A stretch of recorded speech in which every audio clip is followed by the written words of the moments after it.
Today, I'll tell you the tale of Uranus's downfall at the hands of his own son, Cronus, and the fate that awaited him, a story of power, prophecy, and destiny. With Uranus's downfall, Cronus became the new ruler of the cosmos.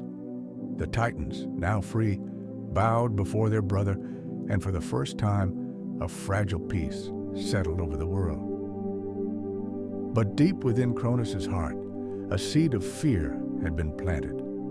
Before his fall, Uranus had cursed him.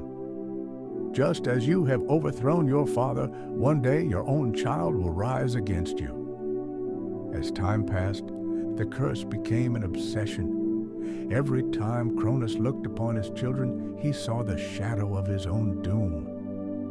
And so he made a horrifying decision. Cronus took Rhea as his wife. After their marriage, their first child was born, Hestia, goddess of the hearth and home.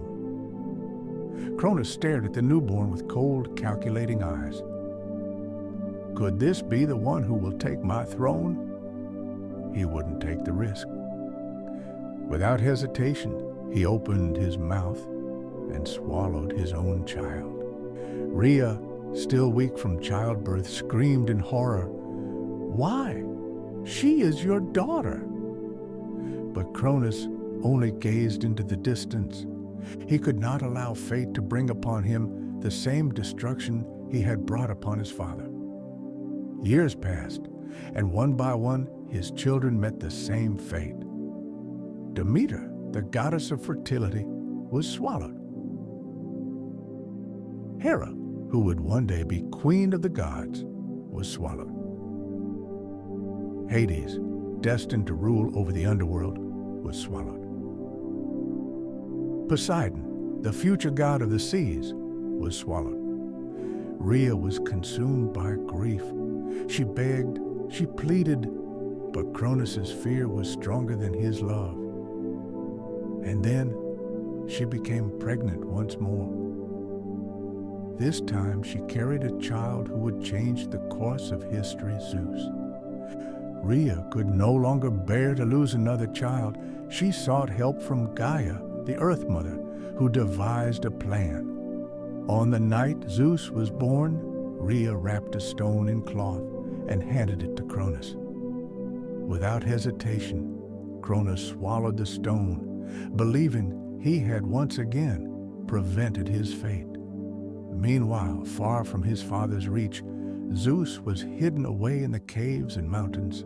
He was raised by nymphs, fed by the milk of the magical goat Amalthea, and protected by the fierce Coretes, warriors who clashed their shields together whenever Zeus cried, ensuring that Cronus never heard a sound. Years passed, and Zeus was no longer a helpless infant. He had grown into a powerful young god, one who carried the blood of a king in his veins, one destined for greatness. When the time was right, Zeus, guided by his mother, infiltrated the palace of Cronus. But to defeat him, he needed a plan. The goddess of wisdom, Métis, provided him with a potion, one that, when consumed, would force Cronus to vomit up all that he had swallowed. Disguised, Zeus approached Cronus. "Greatest of kings, drink from this cup, and your power shall grow beyond measure." Cronus, blinded by arrogance, took the cup and drank. Then the earth trembled. A terrible pain twisted in Cronus's stomach. With a mighty roar, he began to retch, first Hestia, then Demeter, then Hera, then Hades, and finally Poseidon. Cronus realized that he could not escape his fate. Zeus, now leading his freed siblings, gathered an army of gods to wage war against the Titans. And so began a battle unlike anything the world had ever seen. For 10 years, the earth shook, the seas raged, and the sky was torn apart by lightning.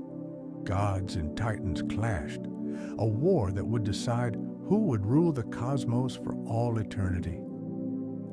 And that is a tale for another time.